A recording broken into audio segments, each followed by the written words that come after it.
అదే కదా సార్, జనరల్గా ఈ సంఖ్యాశాస్త్రం అంటారు కదా, పిల్లలు పుట్టినప్పుడు ఈ నెంబర్ ప్రకారం ఈ పేర్లు పెట్టాలని, అవి కూడా ఈ రోజుల్లో ఉన్నాయా సార్? చక్కటి ప్రశ్న.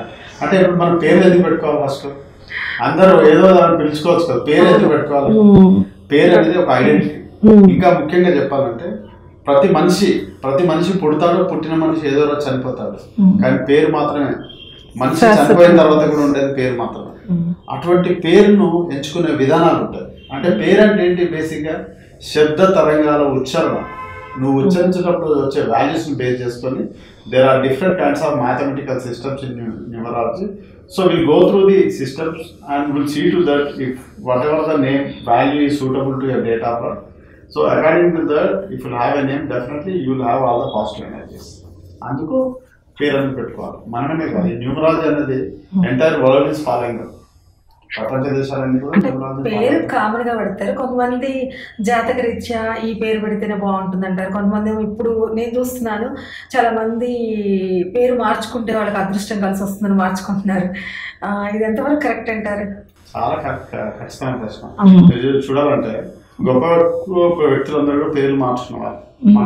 మనం మాట్లాడుకోవాల్సింది ముఖ్యంగా మన తెలుగు చలనచిత్ర రంగంలో అగ్రగణ్యుడు చిరంజీవి గారు. ఆయన మెగాస్టార్ గా ఎదిగారు, గొప్ప వ్యక్తి. ఆయన పేరు కూడా వీర వెంకట వరప్రసాద్ కాస్త చిరంజీవి అయ్యారు. అదే విధంగా తమిళనాడు చిత్రరంగంలో గొప్ప వ్యక్తి రజనీకాంత్. ఎందుకంటే మీరు కూడా చిత్రరంగంలో ఉన్నారు, మన ఈజీగా పోతుంది. రజనీకాంత్ గారు, ఆయన శివాజీరావు గాయకవాడ్ కాస్త రజనీకాంత్ గారు. అదే విధంగా మదర్ తెరిసా గారు, ఆగ్నస్ నోన్షా బోజాషు కాస్త మదర్ తెరిసా గారు మరి. సో ఇట్లా ఎంతో మంది. అంటే ఎందుకు పేర్లు మార్చుకోవడం అని కాదు, పేరు అనేది ఎట్లా ఉండాలంటే ఫస్ట్ వినడానికి వినసొంపుగా ఉండాలి, అందులో అర్థవంతమైన మీనింగ్ ఉండాలి, అండ్ ఈజీ టు ప్రొనౌన్స్, అంటే పలకడానికి కూడా సులువుగా ఉండాలి. అంతేగాని పేరు అనేది వాళ్ళ యొక్క గౌరవ మర్యాద కించపరిచేది ఉండొచ్చు.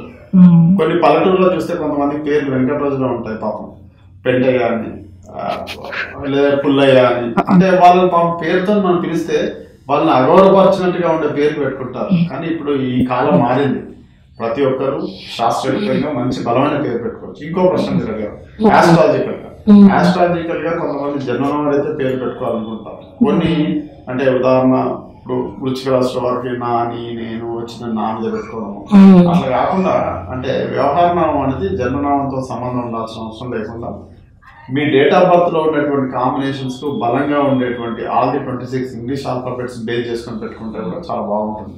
నేను విన్నాను హర్షవర్ధన్ గారు మీ గురించి, మీరు ఇక్కడే కాదు ప్రపంచవ్యాప్తంగా కూడా అంటే ఈ న్యూమరాలజిస్ట్ అని చెప్తుంటారు. వాళ్ళకి ఏదైనా అవసరమైతే ఈ జెమ్ స్టోన్స్ కూడా సప్లై చేస్తూ ఉంటారని. మరి వాళ్ళు కూడా చాలామంది అంటే మీ ద్వారా లబ్ధి పొందిన వాళ్ళు వేల సంఖ్యలోనే ఉన్నారు కదా? ఉన్నారు. దాదాపు 20 సంవత్సరాలు దాటిపోయింది. 20 సంవత్సరాలు చాలా మంది ఉన్నారండి. అయితే ఏంటంటే మీకు తెలుసు, నాకున్న బిజీతో నేను డైరెక్ట్ గా వాళ్ళని వచ్చి కలవడాలు అట్లాంటివి ఉండవు. సో వాళ్ళకి కాబట్టి గైడెన్స్ ఇస్తాను. వాళ్ళు ఎక్కడైనా తీసుకోవచ్చు, మన దగ్గరే తీసుకోవాలి ఏం చెప్పాము, గైడెన్స్ ఇస్తాను. అయితే గైడెన్స్ ఇచ్చినా కూడా, ఎందుకంటే నేను స్టోన్స్ షోరూమ్స్ పెట్టుకొని అట్లాంటి అమ్మడాలు అట్లాంటివి చేయను. గైడెన్స్ ఇచ్చి చెప్తాము, ఇక్కడ రేటు ప్రైస్ చాలా ఎక్కువ ఉంది, బయట చాలా ఎక్కువ ఉంది సార్ అన్నప్పుడు నేను మనకు తెలిసిన వాళ్ళు ఎవరితో అని చెప్పి తక్కువలో ఉంది అని వాళ్ళ ప్రైస్ చెప్తాను. అప్పుడు వాళ్ళు తక్కువ కావాలంటే ఇస్తాను తప్ప మనం షాప్ లాగా అంటే మన టైం ఈవినింగ్ అట్లా దొరకదు కాబట్టి.